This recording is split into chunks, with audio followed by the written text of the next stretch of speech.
ఈ ఎంసెట్ లేదా ఎఫ్సెట్లో మంచి ర్యాంక్ రాని విద్యార్థులకు బెస్ట్ ఆల్టర్నేటివ్ సిఎస్ఈఎంఏ కోర్సులు అడ్మిషన్లు జరుగుతున్నవి.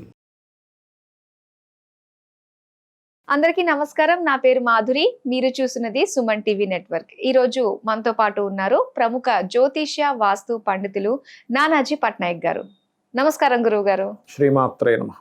గురుగారు, ప్రతి ఒక్కరికి కూడా లక్ష్మీదేవి అనుగ్రహం కలగాలని చెప్పేసి రకరకాల పూజలు అన్ని చేస్తూ ఉంటారండి. అసలు శాస్త్ర ప్రకారంగా అంటే మన శాసనాల ప్రకారంగా లక్ష్మీదేవి నిలవాలంటే ఇవి ఖచ్చితంగా చేయాలి అన్నవి ఏమన్నా ఉన్నాయంటారా? తప్పకుండా. మనకి మీరు మహాభారతాన్ని కనుక గమనించినట్లయితే గుర్తుపెట్టుకోండి, అందులో ఒక లక్ష్మీదేవి చెప్తూ ఉంటుంది, నువ్వెందుకు ధర్మరాజును అంటిపెట్టుకొని ఉంటావు అంటే కట్టిన బట్ట కట్టడు. అంటే చాలామంది ఇవాళ రేపు మీరు గమనించండి, ఇవాళ వేసుకుని చొక్కా ప్యాంటు 2-3 రోజులు అలాగే వేసుకుని ఉంటారు. మనం దాన్ని సైంటిఫిక్గా కూడా ఆలోచిస్తే మనం నిద్రపోయి లేచినప్పుడు మనకు కొన్ని డెడ్ సెల్స్ రిలీజ్ అవుతాయి. అవి కనుక మనం శుభ్రపరచుకోకపోతే అవి రోగంగా మారే ఛాన్స్ ఉంటుంది, మనకి హెల్త్ ఇష్యూస్ వచ్చే ఛాన్స్ ఉంటుంది. మరి హెల్త్ ఇష్యూ వస్తే అలక్ష్మేగా, డబ్బు పోతుందిగా. ఇవాళ రేపు హెల్త్ ఇష్యూ వచ్చిందంటే హాస్పిటల్కి వెళ్ళామంటే వేలు కట్టాలి, దాంతోపాటు రోగాన్ని అనుభవించాలి. ఇవన్నీ లక్ష్మీ కారకాలే. రెండవది మనకు శాస్త్రాల్లో ఉన్నటువంటిది ఏంటంటే, ఎవరైతే లక్ష్మి ఎప్పుడు నిలవాలి అంటే దుర్గా ఆరాధన, విష్ణు ఆరాధన, శివ ఆరాధన, ఈ మూడిట్లో ఎవరినైతే రెగ్యులర్గా ఆరాధన చేస్తారో లక్ష్మీదేవి ఉంటుందట. ఈ 3 దేవతల్ని, ఇతర దేవతా స్వరూపాలను ఎవరైతే ఆరాధించారో వాళ్ళకి లక్ష్మి నిలబడదు అని చెప్పి శాస్త్రం చెప్తుంది. అర్థమైందమ్మా? అలాగే లక్ష్మీదేవి కొన్ని వాటిలో చెప్పడం జరిగింది ఏమిటంటే, క్షత్రియుడు ఉన్నాడు, క్షత్రియుడికి పెరిగితనం ఉందనుకోండి, లక్ష్మి వదిలేస్తుంది వాడిని. అంటే క్షాత్రము అంటే ఇన్ సెన్స్ మన పోలీసులు ఉన్నారు ఎగ్జాంపుల్, క్షాత్రం అంటే మనకు సెక్యూరిటీ ఇచ్చేవాళ్ళు. సెక్యూరిటీ ఇచ్చేటువంటి, ఇప్పుడు అందుకే చూడండి మహాభారతంలో కూడా మనకి భగవద్గీతలో శ్రీకృష్ణ పరమాత్మ అర్జునుడు అంటాడు చూసి, ఒకసారి ఆ రథాన్ని తీసుకెళ్ళి మధ్యలో నిలపమని చెప్పని అందరినీ చూసి, గురువులని, తండ్రులని, మేనమామలని, అన్నదమ్ములని అందరినీ చూసి హృదయము ద్రవించి, నకాంక్షే విజయం కృష్ణ, నాకు విజయం వద్దు, రాజ్యము వద్దు అని, నేను కావాలంటే బిచ్చమెత్తుకొని బతుకుతాను, నేను ఏ యుద్ధం చేయకుండా వాళ్ళని బాణాలు వేస్తే చచ్చిపోతే వీరస్వర్గం చెందుతారు, ఇట్లాంటి పిచ్చి పిచ్చి మాట్లాడతాడు. అంటే వీళ్ళందరినీ చంపేస్తే వీళ్ళ భార్యలు సంకరం అవుతుంది, అది ఇది అసలు మనం అవన్నీ వింటే భగవద్గీతలో మొదటి అధ్యాయంలో వింటే కనుక నిజమే కదా అనిపిస్తుంది మనకి. అరే కరెక్టే కదా, ఎంత మంచివాడు అర్జునుడు, నిజంగా ఎంత మంచి మాటలు చెప్తున్నాడు, అవసరమా ఆ రాజ్యం కోసం కొట్టుకోవడం అవసరమా అనిపిస్తుంది. కానీ క్షాత్ర ధర్మం అది కాదు. క్షత్రియుడు అంటేనే పోరాడాలి. ఇప్పుడు మన బార్డర్లో ఆర్మీ ఉందమ్మా, ఆర్మీ వ్యక్తి వచ్చి, ఏమండి మనం బార్డర్ దగ్గర వాళ్ళని చంపడం ఏమిటి, వాళ్ళ ఫ్యామిలీ ఏమైపోతుందో, అవసరం అది ఇదంటే మనం ఏమంటారే, నిన్ను పెట్టిందే సెక్యూరిటీ కోసమరా అవునా కాదు? అదే బార్డర్లో ఉన్నటువంటి ఆ యొక్క ఆర్మీలో ఉన్న ఆ సైనికుడు కనుక ఒక 10 మందిని వేసేసాడంటే ధైర్యంగా ఒక్కడే ఉండగంటే మనం అప్రిషియేట్ చేస్తాం. అంటే ఏంటి, వాళ్ళ ధర్మాన్ని వాళ్ళు నిర్వహించకపోతే లక్ష్మి ఉండదు. ఒక వైశ్యుడు ధర్మబద్ధంగా గనక వ్యాపారం చేయకపోతే లక్ష్మి అతని దగ్గర ఉండదట. అర్థమైందమ్మా? ఒక పురోహితుడు ధర్మబద్ధంగా ఆయన పౌరోహిత్యం చేయకుండా ఇబ్బంది పెడితే లక్ష్మి ఆయన వదిలేస్తుందట. వాళ్ళ రేపు మనం చూస్తూ ఉంటాం, అంటే అసలు ఉన్నా లేకపోయినా పూజలు చేయడం, కొన్ని హాస్పిటల్స్లో అవసరం ఉన్నా లేకపోయినా ఆపరేషన్స్ చేయడం, వైద్యుని వదిలేస్తుంది లక్ష్మి. అవసరం ఉన్నా లేకపోయినా అవతల వ్యక్తిని భయపెట్టి ఆపరేషన్ చేస్తే వైద్యుని వదిలేస్తుంది. ఒక పురోహితుడు గనక అవసరం ఉన్నా లేకపోయినా భయపెట్టి ఏదైనా పూజ చేస్తే వాడిని కూడా వదిలేస్తుంది. కాబట్టి చాలా జాగ్రత్తగా ఉండాలి. అందుకే లలితా సహస్రనామాల్లో ధర్మాధ్యక్ష, ధనాధ్యక్ష, ధనధాన్య వివర్ధనియే నమః అని ఉంటుంది.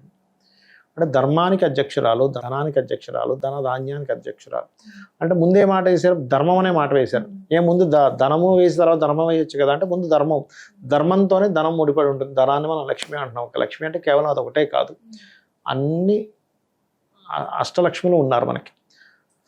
ధనలక్ష్మి, ధైర్యలక్ష్మి, సంతానలక్ష్మి, విద్యాలక్ష్మి, ఇలాగా అష్టలక్ష్ములు ఉన్నారు. కాబట్టి ఈ లక్ష్ములన్నీ మనం అర్థం చేసుకోగలగాలి. అలాగే మరొక విషయం ఏంటంటే, ఇక్కడ విష్ణువుని ఆశ్రయించి ఉంటుంది లక్ష్మి ఎప్పుడు కూడా. విష్ణు అంటే ఎవరు, విష్ణువు ఏ గ్రహానికి అధిష్టాన దేవత అని లోతైన పరిశీలనలోకి వెళ్తే విష్ణువు బుధునికి అధిష్టాన దేవత. బుధగ్రహం యొక్క ఇబ్బందులు వస్తున్నాయంటే విష్ణు ఆరాధన చేసుకుని బుధగ్రహం యొక్క అనుగ్రహం కలుగుతుంది. గుర్తుపెట్టుకుని, ఎందుకంటే బుద్ధికి కారకుడు, స్పాంటేనియస్ కారకుడు. ఇప్పుడు ఆ విష్ణుమూర్తి దగ్గర లక్ష్మీదేవి ఎక్కడ ఉంటుంది? పాదాల దగ్గర ఉంటుంది. అదేమిటండి అంత విష్ణుమూర్తి అమ్మవారిని పాదాల దగ్గర పెట్టాడంటే ఆయన ఇచ్చిన స్థానము హృదయంలో ఇచ్చాడు, కానీ ఆవిడ పాదాల దగ్గర కోరుకుంది. ఆయన మాత్రం హృదయంలోనే వక్షస్థలం అంటాం మనం. ఆవిడ ఏంటంటే ఎందుకు అంటే ఎప్పుడూ కూడా మనం స్పాంటేనియస్నెస్ ప్రజెంట్ టెన్స్లో ఉంటేనే లక్ష్మీ మన దగ్గర ఉంటుంది. గుర్తుపెట్టుకోండి. ఇప్పుడు మనం ఏ పని చేస్తున్నామో ఆ పనిలో నువ్వు గనక దక్షత కలిగి ఉండి ఆ పనిలో నువ్వు కంప్లీట్ కాన్సన్ట్రేషన్ చేసి ఉంటే అదే లక్ష్మి. అంతేగాని ఇక్కడ ఈ పని చేస్తే ఇంకోటి ఏదో ఆలోచిస్తుంటే, ఎగ్జామ్ హాల్లో కూర్చున్నాం, ఎగ్జామ్ రాయాలి కానీ ఆ 2.5 గంటలు ఇంకోటి ఏదో ఆలోచిస్తే ఆ ఎగ్జామ్ సమయాన్ని నువ్వు కోల్పోయావు, తద్వారా నువ్వు ఫెయిల్ అవుతున్నావు. అలాగే ప్రతి పనిలో కూడా ఒక టిఫిన్ సెంటర్ నడుపుతున్నాడు, ఒక దోశేసి ఇవ్వాలి, ఒక క్లయింట్ వచ్చాడు, ఆ కరెక్ట్ నీట్గా వేసిస్తే అది ఇంకోసారి వాడిని వచ్చేలా చేస్తుంది. ఏటో ఆలోచిస్తే ఏదో చేసి అది మాడిపోయి ఏదో ఇచ్చింది గారు వీటి హోటల్కి ఇంకోసారి వెళ్ళకూడదురా అంటాం. అంటే ఒక టాలెంట్, ఒక ధర్మంతో సంబంధం కలిగి ఉంటుంది లక్ష్మి అనేది మనం అర్థం చేసుకోవాలి. అంతేగాని ఈజీ మనీ వస్తుంది కదా, లేకపోతే ఏదో ఎవరి దగ్గర నుంచో మనం 4 మాయ మాటలు చెప్పి డబ్బులు తీసేసుకుందాం అనుకుంటే అది శాశ్వతంగా నిలబడదు, పోతుంది. ఇది ఫస్ట్ ఈ కాన్సెప్ట్ పిల్లలకి చెప్పాలి. పిల్లలకి మనం ఏం నేర్పినా నేర్పకపోయినా గొప్ప గొప్ప చదువులు చదివిస్తున్నారు వాళ్ళ తల్లిదండ్రులు, వాళ్ళ రెక్కలు ముక్కలు చేసుకొని చెమట ఓర్చి మరి మనం ఎలాగో అంత గొప్ప స్టేజ్కి వెళ్ళలేకపోయామని. కానీ నేనేం చెప్తానంటే చదువు ఎంత చక్కగా చదివిస్తున్నారో మన ధర్మము న్యాయంగా ఉండాలి, ధర్మంగా ఉండాలి. నువ్వు డబ్బు సంపాదించి తప్పు కాదు, ఎందుకంటే శాస్త్రమే చెప్పింది ధనం మూలం ఇదం జగత్. నీకు సరైన ధనం కనుక లేకపోతే భార్య వదిలేస్తుంది, సొంత వాళ్ళు కూడా వదిలేస్తారు, సమాజం నీకు విలువ ఇవ్వదు. ఇది నిజం, అందులో ఎటువంటి సందేహం లేదు. కానీ ఆ ధనాన్ని నువ్వు ఎలా సంపాదించాలి? ఎందుకంటే నువ్వు సంపాదించినటువంటి ధనము అది ఖచ్చితంగా దానికంటూ ఒక కర్మ ఉంటుంది, ఆ కర్మ నిన్ను వెంటాడుతుంది. ఇది మొట్టమొదటిగా మనం చెప్పాలి. కోట్లు సంపాదించమని చెప్పింది శాస్త్రం. ఏమి నువ్వేమి ఇంట్లో కూర్చొని దద్దమ్మలా కూర్చో అడుక్కు తిను భిక్షాటం చేయని ఎక్కడ చెప్పలే. భిక్షాటం చేసే వృత్తిలో ఉండే వ్యక్తి భిక్షాటం చేస్తాడు, అది వేరు. కానీ నిన్ను మాత్రం ధర్మబద్ధంగా కోట్లు సంపాదించమని చెప్పింది. ఒక గృహస్థు దగ్గర సంవత్సరానికి సరిపోయే అంత ధనం ఉండాలట. ఇవాళ రేపు అందరికీ టెన్షన్స్ ఇవి రావడానికి కారణం ఏమిటి? ఏ రోజుకి ఆ రోజే సరిపోవట్లే. అంటే ఇన్స్టాల్మెంట్స్ కట్టుకోవడానికి, క్రెడిట్ కార్డ్స్ బిల్స్ కట్టడానికి అంతే తెచ్చుకుంటున్నాడు. ఆ నెల సరిపోయి అని తెచ్చుకుంటున్నాడు. 1-2 రోజులు లేట్ అయింది అనుకోండి, అకౌంట్లో పడడం అతని యొక్క శాలరీ టెన్షన్ వచ్చేస్తుంది. పొరపాటున జాబ్ పోయింది అనుకోండి, ఇంక అడగొద్దు. దానివల్లే మనిషి రకరకాల అలవాట్లు, రకరకాల రాంగ్ రూట్లోకి వెళ్ళడం. సరే ఈ 2 నెలలు నాకు జాబ్ రాదు, ఏం చేద్దాము, ఏదో యాప్ కనిపిస్తుంది పేకాట, అందంగా ఒక ఇది యాడ్ క్రియేట్ చేస్తాడు, వేయండి డబ్బులు వేయండి వెంటనే పొందండి అనుకోవాలి. మనం నిజం అనుకుంటారు, అమాయకుడు అనుకుని అందులోకి వెళ్తాడు. అందులో 10-20 వేలంతో పట్టుకొని వెళ్తాడు. ఫస్ట్ ఒకసారి వచ్చినట్టు కనబడుతుంది, రెండోసారి పరిస్థితి ఏమిటి, మూడోసారి పరిస్థితి ఏమిటి, పెడుతూనే ఉంటాడు. ఎందుకంటే అందులోంచి మళ్ళీ రాబట్టుకోవాలని. ఇంకో దగ్గర అప్పు చేస్తాడు. ఈ అప్పులు తట్టుకోలేక జీవితాన్ని ముందుకు సాగించలేక చనిపోతాడు, ఆత్మహత్యలు చేసుకుంటారు. ఏమిటి అంటే నువ్వు చిన్నప్పటి నుంచి పిల్లలకు నేర్పలే. నాన్న నువ్వు సంపాదించే ధనం ఎలా వస్తుంది, ప్యాకెట్లో వస్తుందా, బెట్టింగ్స్లో వస్తుందా, ఎట్లా వస్తుంది, నువ్వు కష్టపడి సంపాదిస్తున్నావా, ధర్మంగా సంపాదిస్తున్నావా, ఇది తెలియకపోవడమే, ఇది చెప్పకపోవడమే. కానీ ఇప్పుడు అందరూ ఎలా అనుకుంటారంటే ధర్మంగా ఉంటే మనకి ఏమీ రావట్లేదు, చూడు వాళ్ళు చూడు ఏది పడతాడు చేస్తున్నారు, వాళ్ళకి డబ్బులు చూడు ఎంతలా ఉన్నాయో, వాళ్ళ దగ్గర లక్ష్మీదేవి ఉంది, అనుగ్రహం ఉంది వాళ్ళకి అని. అంటే ధర్మంగా ఉంటే లక్ష్మీదేవి రాదు, అధర్మంగానే లక్ష్మీదేవిని రప్పించుకోవాలి. నేను ఒక విషయం అడుగుతానమ్మా, అధర్మంగానే నేను సంపాదిస్తానని మనసులో అనుకునే వ్యక్తి ఎవడైనా బయటికి చెప్పగలడు నేను అధర్మంగా సంపాదిస్తానని? ఎవరు చెప్పలేరు.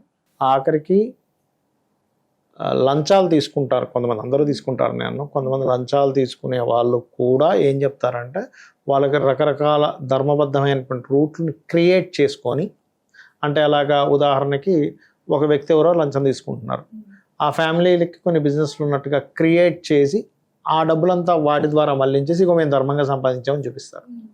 మరి నువ్వు ఆ సిద్ధాంతాన్ని నమ్మేటప్పుడు నువ్వు బయటికి ఎందుకు చెప్పవు నేను అధర్మంగానే సంపాదిస్తానని? నీకు తెలుసు, నీకు చాలా స్పష్టంగా తెలుసు, కానీ ఎక్కడో ఒక ఆశ నిన్ను ఆ వైపు తీసుకెళ్తుంది. అధర్మంగా అయినా సరే పర్లేదు సంపాదించేసేయాలి.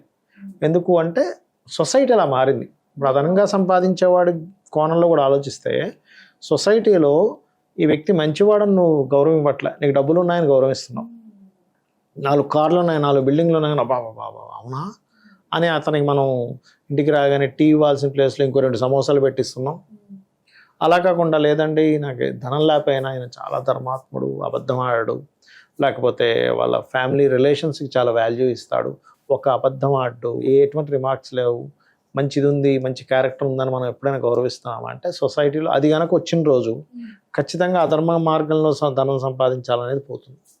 అయితే ఇక్కడ రెమెడీస్ అనేవి కూడా ఉంటాయి. మనకి ఎవరికైనా ధనభావం పాడైతే ధనం సంపాదించడం కష్టం అవుతుంది. ఎందుకంటే పూర్వజన్మలో ధనానికి సరైన విలువ ఇవ్వలేదు. ధన సంబంధించిన విషయంలో కొన్ని తప్పిదాలు చేసేందుకు ఈ జన్మలో ధనం ఇబ్బంది వస్తూ ఉంటుంది.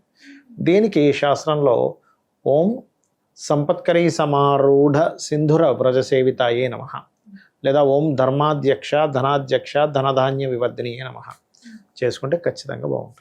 ఓకే, మనం ఈ మంత్రాలు జపిస్తూ ఉన్నట్లయితే మంచి మార్గంలో వెళ్తూ నీ మటుకు నీ పని నువ్వు చేసుకుంటూ భగవంతుని నమ్ముకుంటూ వెళ్తున్నట్లయితే ఖచ్చితంగా ఫలితం ఉంటుంది. అందులో ఎటువంటి సందేహం లేదు. కానీ ఇప్పుడు ఎవరైనా అధర్మంగా సంపాదించినా కూడా అది శాశ్వతంగా అయితే నిలవదు, 100% నిలవదు. అందులో ఎటువంటి సందేహం లేదు. అది ఏదో రూపంలో పోతుందమ్మా. నేను మీకు విషయం ఉదాహరణ చెప్తే, ఇప్పుడు టాపిక్ వచ్చింది కాబట్టి, ఒక వ్యక్తికి ఒకే కూతురు విపరీతంగా సంపాదించేశాడు, పిచ్చి పిచ్చిగా అధర్మ మార్గంలో కొన్ని కోట్లు సంపాదించేశాడు. ఆయన ఏమనుకున్నా అంటే ఇంకేంటి అసలు నాకు తిరుగులేదు, మొత్తం బయట చూస్తే వైట్ లాగా కనిపిస్తుంది, పెళ్లి చేశాడు. వచ్చిన అల్లుడు దానికి కేవలం కొన్ని 100 కోట్ల రూపాయలు, కేవలం అవన్నీ పోవడానికి 5 సంవత్సరాలు పట్టలేదు. వచ్చిన అల్లుడి చేతిలో ఏం మిగిలింది ఒకసారి ఆలోచించండి. ఏదో రూపంలో. ఇంకో కేసులో అయితే ఇతను ఇంత సంపాదించాడు, 2 అబ్బాయిలు. ఇంత సంపాదించిన తర్వాత వాళ్ళిద్దరూ పిల్లలు బిజినెస్లు పెట్టి మొత్తం రోడ్డు మీద తీసుకొచ్చేసారు. మనం అనుకుంటాం ఆ క్షణంలో ఇంకేముంది. అయితే ఇవాళ రేపు ఎలా ఉందంటే ధర్మంగా ఉంటే రోజులు లేవు, అధర్మంగా ఉంటేనే బతుకుతాం. ఇవన్నీ ఏంటంటే ఆ క్షణంలో మనకు ఉండేటువంటి కష్టం వల్ల కలిగేటువంటి ఒక ఆలోచన మాత్రమే, కానీ సత్యం కాదు. సత్యం వేరు, నీ కష్టం వల్ల కలిగిన బలహీన క్షణాల్లో జరిగిన నీ ఆలోచన వేరు. బలహీన క్షణాల్లో కొన్ని ఆలోచనలు వస్తాయి, అవి సత్యాలు అవ్వవు.